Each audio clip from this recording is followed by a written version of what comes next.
Tirumala అరిపిలి toll gate దగ్గర భారీగా traffic jam అయింది. సర్వర్లు పనిచేయకపోవడంతో వాహనాల తనిఖీలు ఆలస్యమవుతుంది. సరిగా పనిచేయని స్కానర్లతో సిబ్బంది ఇబ్బంది పడుతున్నారు. సప్తగిరి తనిఖీ కేంద్రం నుంచి ఆర్చి వరకు నిలిచిపోయాయి వాహనాలు. సిబ్బంది డ్యూటీలు మారే సమయంలోనూ తరచూ తనిఖీలు లేట్ అవుతున్నాయి. గంటల తరబడి ఎక్కడికక్కడే వాహనాలు ఆగిపోతున్నాయి. ప్రత్యామ్నాయ మార్గాలు చూడాలంటున్నారు భక్తులు. తిరుమల అలిపిరి టోల్ గేట్ దగ్గర మరోసారి భారీగా ట్రాఫిక్ జామ్ అయింది. సర్వర్స్ పనిచేయకపోవడంతో వాహనాల తనిఖీలు ఆలస్యమవుతుంది. సరిగా పనిచేయని స్కానర్లతో సిబ్బంది ఇబ్బంది పడుతున్నారు. సప్తగిరి తనిఖీ కేంద్రం నుంచి ఆర్చి వరకు నిలిచిపోయాయి వాహనాలు. సిబ్బంది డ్యూటీలు మారే సమయంలోనూ తరచూ తనిఖీలు లేట్ అవుతున్నాయి. గంటల తరబడి ఎక్కడికక్కడే వాహనాలు నిలిచిపోతున్నాయి. ప్రత్యామ్నాయ మార్గాలు చూడాలంటున్నారు భక్తులు.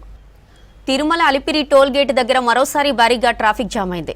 సర్వర్స్ పనిచేయకపోవడంతో వాహనాల తనిఖీలు ఆలస్యమవుతుంది. సరిగా పనిచేయని స్కానర్లతో సిబ్బంది ఇబ్బంది పడుతున్నారు. సప్తగిరి తనిఖీ కేంద్రం నుంచి ఆర్చి వరకు వాహనాలు నిలిచిపోయాయి. సిబ్బంది డ్యూటీలు మారే సమయంలోనూ తరచూ తనిఖీలు లేట్ అవుతున్నాయి.